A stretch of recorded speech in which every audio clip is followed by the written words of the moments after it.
பெணான்களே, இந்த வீடியோ யாருடைய மனதையும் புண்படுத்தும் நோக்கம் அல்ல. ஏன் அப்படின்னா, நமக்கு யாரையும் புண்படுத்தி பழக்கமே இல்லை. மீறி உங்களுடைய மனது புண்பட்டுச்சு அப்படின்னா, புண்பட்ட இதயத்தை புகைவிட்டு அத்திக்கங்க. உங்களுக்கு புகைவிடுற பழக்கம் இல்லை அப்படின்னா, பக்கத்தில் யாராவது விடுவாங்க, அங்கே போய் நின்று மோப்பம் முடிச்சுட்டு வந்தீங்க அப்படின்னா எல்லாம் மொத்தமாக சரியாக போயிடும். ஏற்கனவே நம்ம குண்டூர் காரம் அந்த படத்துடைய ரோஸ்ட் வீடியோ ஒன்று அப்லோட் பண்ணியிருந்தோம். அந்த வீடியோ நீங்கள் பார்க்கல அப்படின்னா மேலே கார்டு, கீழே டிஸ்கிரிப்ஷன், லாஸ்ட்டாக என் கார்டில் அந்த வீடியோ இருக்குது. பார்க்காம இருந்தால் பாருங்கள். அந்த வீடியோவுடைய கண்டினியூஷன் தான் இது. அந்த வீடியோவை கண்டினியூ பண்ணிவிட்டு இதை கண்டினியூ பண்ணீங்க அப்படின்னா உங்களுக்கு கண்டினியூஷனாகவே புரியுறதுக்கான வாய்ப்புகள் ரொம்பவே அதிகம். பிரகாஷ்ராஜ் அவருடைய காலில் விழுந்த இவர் நம்ம ஹீரோ கிட்ட வந்து, உங்கள் அம்மாவை தோக்கடிக்கிறேன், உன்னைய ஜெயிக்க வைக்கிறேன், உனக்கு உதவி பண்ணுறேன் அப்படின்னு சொன்னவரை இவர் பார்த்தோம் அப்படின்னா ரூமுக்குள்ளே போட்டு உருட்டி உருட்டி அடிப்பார். ஏண்டா, உதவி பண்ண வந்தது ஒரு குத்தமாடா? யாருக்காவது உதவி பண்ணணும் அப்படின்னு நினைக்காதீங்க, நினைச்சாலே உங்களை அடிப்பானுங்க. காலம் கெட்டு போச்சு, கெட்டு காலம் போச்சு.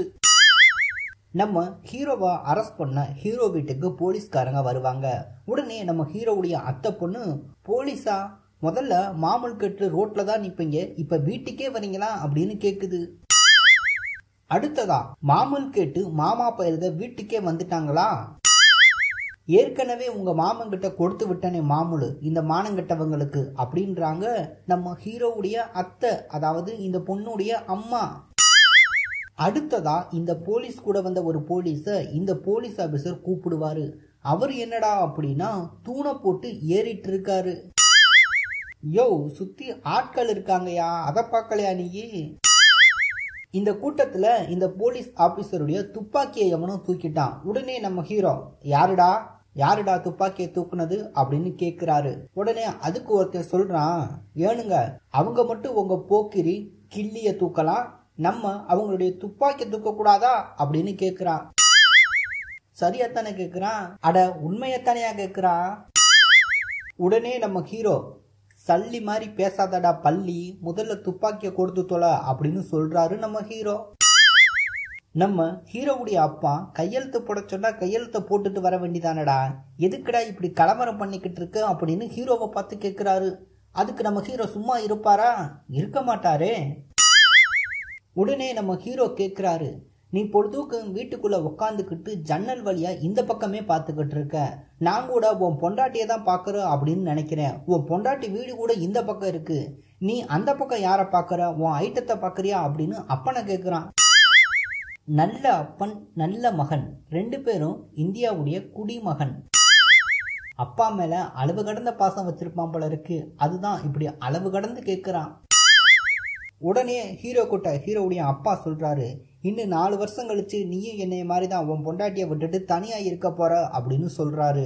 உடனே அதுக்கு நம்ம ஹீரோ நினைக்கிறாரு மைண்ட் வாய்ஸ்ல, நான் ஏன் தனியா இருக்க போறேன், எனக்கு தான் அத்தை பொண்ணு இருக்கு, அதுபோக ஸ்ரீலீலாவுக்கு லீல விட்டுட்டு இருக்கேன் அப்படின்னு நினைக்கிறாரு. நம்ம ஊர்கள்ல நம்ம எல்லாம் ஆயுத பூஜைக்கு ஆயுதத்தை வச்சு அதுக்கு பழங்களை வச்சு படைப்போம், பூஜையை முடிப்போம். ஆனா இவனுங்க என்ன பண்றாங்க தெரியுமா? ஆயுத பூஜைக்கு சரக்க வச்சு பூஜையை போடுறானுங்க. பூஜை முடிஞ்ச பின்னாடி நம்ம எல்லாமே பிரசாதம் கொடுப்போம் இல்லையா, அதுக்கு பதிலா இவனுங்க சரக்க கொடுக்கறானுங்க. இவங்க எல்லாம் நம்ம நாட்டோட குடிமகன் அப்படின்றத குறிப்பிட்டு காட்டுறாங்களோ. இவங்களுக்கு தமிழ்நாடை பத்தி தெரியாத போல இருக்கு. முக்குக்கு முக்கு குறிப்பிட்டு வச்சிருக்கோம், குடிச்சவனெல்லாம் குப்புற படுக்க போட்டு வச்சிருக்கோம். அடுத்ததா, இந்த பூஜையை போட்டு முடிச்ச பின்னாடி இதே இடத்துல ஒரு சாங் ஒன்று வச்சிருப்பாங்க. அந்த லிரிக்ஸ் அப்படின்றத கவனிச்சோம் அப்படின்னா, மனசு பாரம் எல்லாம் ஒரு பாட்டில் புல்லு அப்படின்னு லிரிக்ஸ் எழுதியிருப்பாங்க. ஆனா எங்க ஆளுங்க எல்லாமே ஒரு அண்டா ஃபுல்லா சரக்க கொடுத்தா கூட மனசு பாரமா இருக்கு, பத்தலை அப்படின்னு தான் கேட்பாங்க. ஆனா அதுக்கு இவங்க பரவாயில்ல, மனசு பாரத்தை ஒரு புல்லோட அடக்கிட்டாங்க.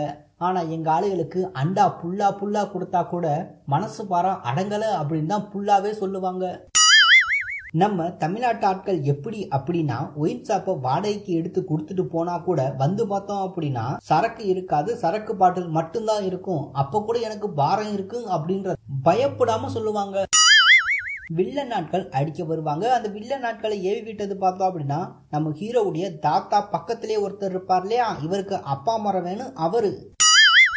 ஸோ வில்ல நாட்கள் பார்த்தோம் அப்படின்னா காசு வாங்கிட்டு தான் நம்ம ஹீரோவை அடிக்க வருவாங்க. அப்போ வில்ல நாட்கள் எல்லாத்தையுமே நம்ம ஹீரோ அடிச்சு முடிச்சுட்டு விற்கிறதுக்கு நான் என்ன ஐட்டமாடா அப்படின்னு கேட்பாரு.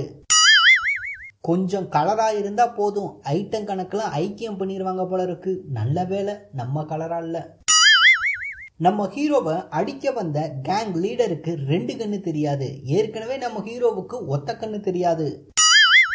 நம்ம ஹீரோவை அடிக்க வந்த கேங் லீடருக்கு 2 கண்ணும் தெரியாது. உடனே நம்ம ஹீரோ, நான் ஒத்த கண்ணு போன ஓட்டேரியா இருக்கேன் அப்படின்னா என்ன அடிக்க வந்த நீ 2 கண்ணு போன மாயாண்டியா இருக்கியேடா அப்படின்னு மட்டமா கலாய்க்கிறாரு.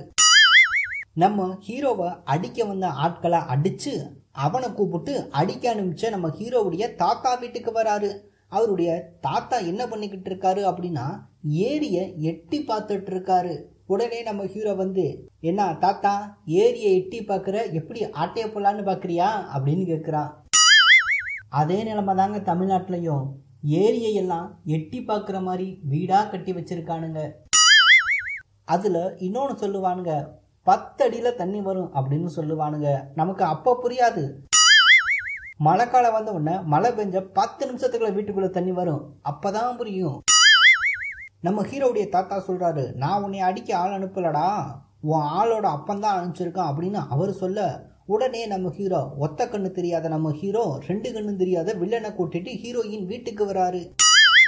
ஹீரோயின் வீட்டுக்கு ஹீரோ வந்ததும் ஹீரோயின் கேக்குறாங்க, யாரோ டீனா உயிரா நினைப்பாங்களே அப்படின்னு ஹீரோயின் சொல்ல, உடனே நம்ம ஹீரோ சொல்றாரு, டீனா உயிரா தான் இருப்பேன், உங்க வீட்டுல டீ குடிச்சா பொணமா தான் கிடப்பேன் அப்படின்றாரு.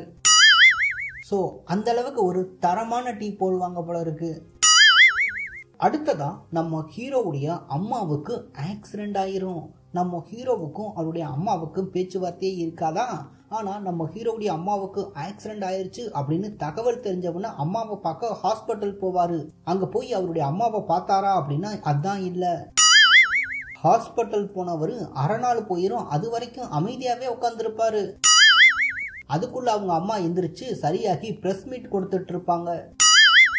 அதை பார்த்துட்டு எதுவுமே பேசாம வருவாரு. இவர் எதுக்கு ஹாஸ்பிட்டல் போனாரு, எதுக்கு ஹாஸ்பிட்டல் வெட்டியா உட்கார்ந்துருந்தாரு வேலை இல்லாம அப்படின்னு தான் தெரியல. இந்த ஹாஸ்பிட்டல்ல அரை நாள் வரைக்கும் வெட்டியாவே உட்கார்ந்துருப்பாரு வேலை இல்லாம. இந்த படத்துடைய கதையை கேட்டிருந்தாரு அப்படின்னா இங்க வந்து உட்கார்ந்துருக்க வேண்டிய நிலைமையே வந்திருக்காது. அடுத்ததான் நம்ம ஹீரோவுடைய அம்மா அதே ஹாஸ்பிட்டல்ல பிரஸ் மீட்ல பேசுறாங்க. அம்மா கிட்ட, பசங்க நீங்க என்ன செஞ்சீங்க அப்படின்னு கேட்காதீங்க, அது சொன்னாலும் உங்களுக்கு தெரியாது, தெரிஞ்சாலும் உங்களுக்கு புரியாது அப்படின்றாங்க. ஏதோ ஃபாரின் லாங்குவேஜ்ல சொல்லுவாங்க போல இருக்கு. தமிழ்ல சொன்னா எல்லாருமே புரிஞ்சுக்கிருவோம்ல, தெரிஞ்சுக்கிருவோம்ல. புரியாத லாங்குவேஜ்ல புரியாத மாதிரியே சொன்னா புரியுற மாதிரி சொல்லுங்க அப்படின்னு கேட்டா கமல் மாதிரி புரியாமையே பேச. அடுத்து நம்ம ஹீரோ அவருடைய தாத்தாவை மீட் பண்றாரு. இங்க தாங்க நம்ம ஹீரோவுடைய தாத்தா அவருடைய விஸ்வரூபத்தை காட்டுறாரு. உங்க அம்மாவை ஆக்சிடென்ட் பண்ணி தள்ளி விட்டது நான் இல்ல, அவன் தான் அப்படின்னு ஹீரோவுடைய தாத்தா இன்னொரு வில்லனை கை காட்டுறாரு. உடனே நம்ம ஹீரோ அந்த வில்லனை தேடி போறாரு. அந்த வில்லனுக்கும் ஹீரோவுக்கும் சண்டை நடக்கும் அப்படின்னு பார்த்தா நம்ம ஹீரோவுக்கும் ஆண்டிகளுக்கும் அடிதடி நடக்கும். ஏற்கனவே இந்த வில்லனை அடிக்க வந்து நம்ம ஹீரோ பார்த்தா அப்படின்னா வில்லன் கூட ஃப்ரெண்ட்ஷிப்பை வளர்த்துக்கிடுவாரு. உடனே அந்த வில்லன் சொல்லுவாரு, உங்க தாத்தா கூட பிஸ்னஸ் பண்ண போனேன்ப்பா, உங்க தாத்தா என் பணத்தை வாங்கிட்டு டாட்டா காட்டிட்டாரு அப்படின்றாரு. ஏற்கனவே நம்ம ஹீரோ இந்த ஆண்டிகள் கூட அதிரடி பண்ணும்போது இந்த வில்லனை குத்திடுவாரு. அப்படி குத்துன பின்னாடி இவரை இதே இடத்துல போட்டுட்டு பார்த்தோம் அப்படின்னா ஸ்ரீலீலா கூட குத்தாட்டம் ஆடிட்டு இருப்பாரு. உள்ள கொஞ்சம் மடக்கி தட்டு, முழுசா எடுத்து வெளியே குத்து அப்படின்னு ஆடிக்கிட்டு இருப்பாரு. அம்மாவுக்கு ஆக்சிடென்ட் ஆச்சு, ஆக்சிடென்ட் பண்ணவனை அடிக்க வந்த இடத்துல இவர் அடிப்பாரு அப்படின்னு பார்த்தோம் அப்படின்னா இவர் கையை வச்சு இப்படி இப்படி அடிச்சுக்கிட்டு இருக்காரு. அம்மாவை ஆக்சிடென்ட் பண்ணவனை வந்து அடிப்பாரு அப்படின்னு பார்த்தா ஸ்ரீலீலாவுக்கு லீலை விட்டு இங்க பார்த்தோம் அப்படின்னா ஆக்சிடென்ட் பண்ணவனை அடிக்காம ஆடிக்கிட்டு இருக்காரு. யோ மகேஷ் மாம்சு, நீ கதையை விட்டு ரொம்ப தூரம் போயிட்டியா? ஆமா, இந்த படத்துல என்ன கதை அப்படின்னு தானே கேக்குறீங்க. இருந்தா சொல்ல மாட்டேனாயா? இல்லையா, கதைன்றதே காணல. இவரை கத்தியில குத்தி பாடையில போற மாதிரி படுக்க வச்சிருப்பாங்க. இவருக்கு பார்த்தா அப்படின்னா மடக்கி குத்து சங்கு கேக்குது. அடுத்து நம்ம ஹீரோவுடைய சின்ன தம்பி இருப்பார் இல்லையா, இந்த தாத்தா வளர்த்த இவருடைய தம்பி. அவரு இந்த தாத்தாவுடைய பார்ட்டி கட்சியில சேர்ந்திருப்பாரு. பார்ட்டியில சேர்ந்தனால அப்பனும் அவனும் சேர்ந்து பார்ட்டி பண்ண போயிருப்பாங்க. இந்த மாநாட்டில் பேச வந்தவங்க பார்த்தோம் அப்படின்னா பார்ட்டிக்கு போயிட்டு வந்த காரணத்தினால மாநாட்டில் பேச முடியாம மட்டையாகி மல்லாந்து படுத்துருவாங்க. நம்ம ஹீரோவுடைய அம்மாவை கல்யாணம் பண்ண அவரை நம்ம ஹீரோவுடைய தாத்தா அடிக்கிறாரு. ஏண்டா அவங்கள பார்ட்டியில சேர்த்த காரணத்துக்காக அப்பனும் அவனும் பார்ட்டிக்கா போயிட்டு வரீங்க அப்படின்னு அடிக்கிறாரு. ஆல்ரெடி மகன் பார்த்தா அப்படின்னா ஃபுல்லா அடிச்சுட்டு அந்த பக்கம் மட்டையாகி கிடக்கிறாரு. அப்பதான் நம்ம ஹீரோவுடைய அம்மாவை கல்யாணம் பண்ண இவருடைய சித்தப்பா பேசுறாரு. சரியா 25 வருஷத்துக்கு முன்னாடி உன் பொண்ணுக்கு எனக்கும் கல்யாணம் நடந்துச்சே தவிர ஃபர்ஸ்ட் நைட்டு அப்படின்றது நடக்கவே இல்லை அப்படின்றாரு. உடனே நம்ம ஹீரோவுடைய தாத்தா ஷாக் ஆகுறாரு. அப்புறம் எப்படிடா இவன் பிறந்தான் அப்படின்னு கேட்கிறாரு. அதான் எனக்கும் தெரியல அப்படின்றாரு இவரு. உங்க மகக்கிட்ட தான் கேட்கணும் அப்படின்றாரு. வெளிநாட்டுக்கு போன உங்க மக யாரோ வெளியில பெத்து போட்டதை இத்தனை வருஷமா எடுத்து வளர்த்திருக்கா அப்படின்ற உண்மையை சொல்றாரு. அப்பதான் நம்ம ஹீரோவுடைய தாத்தாவுக்கு அவருடைய கையில வச்சிருந்த தடி மட்டுமல்ல, அவருக்கு இருக்க தடி எல்லாமே வெடி வச்ச மாதிரி வெடிக்குது. அங்கதான் நம்ம ஹீரோவுடைய என்ட்ரி. அப்ப அவருடைய தாத்தா சொல்றாரு, ஏண்டா பேசிக்கிட்டு இருக்கமே, உள்ள வர்றதுக்கு முன்னாடி கேட்டுட்டு வரக்கூடாதா அப்படின்னு சொல்ல, நான் உன் மகளுக்கு பிறந்த பையன், அதனால கேட்டுட்டு வர மாட்டேன்டா கேனப்பையலே அப்படின்றாரு. இப்பதான் இங்க இருந்து நம்ம ஹீரோ அவருடைய அம்மாவை அவருடைய அப்பா வீட்டுக்கு கூட்டி போயிடுறாரு. உடனே அவர் அப்பா சொல்றாரு, பழைய பைக்கு, பழைய பெட்ரூம், பழைய பொண்டாட்டி அப்படின்றாரு. ஆக்சுவலா மகன் புது பொண்டாட்டி கூட்டிட்டு வருவான் அப்படின்னு நினைச்சிருப்பாரு போல இருக்கு. பழைய பொண்டாட்டி அப்படின்ற உடனே பாவம் ஷாக்காய் இருப்பார்ல. அதாவது வாரிசு படத்துல கதை இருக்க மாதிரி அப்பாவை வச்சு நம்ம காதுல பூ சுத்துனாங்க இல்லையா, அதே போலதான் இந்த படத்துல கதை இருக்க மாதிரி அம்மாவை வச்சு நம்ம காதுல பூ சுத்துறாங்க. அப்போ இது வாரிசு 2வா அப்படின்னு தானே கேக்குறீங்க. அங்கதான் ஒரு சஸ்பென்ஸ். நம்ம ஹீரோ அவருடைய அம்மாவுக்கு பிறந்திருப்பாரு, ஆனா அவருக்கு ஒரு தம்பி இருப்பாரு. அவரு நம்ம ஹீரோவுடைய அம்மாவுக்கு பிறந்திருக்க மாட்டாரு. அவரு யாருக்கு பிறந்தாரு அப்படின்றது தெரிஞ்சிருக்காது. கடைசியில தான் அவரை தத்தெடுத்தோம் அப்படின்னு சொல்லுவாங்க. ஆக மொத்தம் 2 வாரிசு இந்த படத்துல இருக்காங்க. இது வாரிசு 2 தான். இவ்வளவு நேரம் வீடியோ பார்த்துட்டு சப்ஸ்கிரைப் பண்ணாம போறாரு பாரு.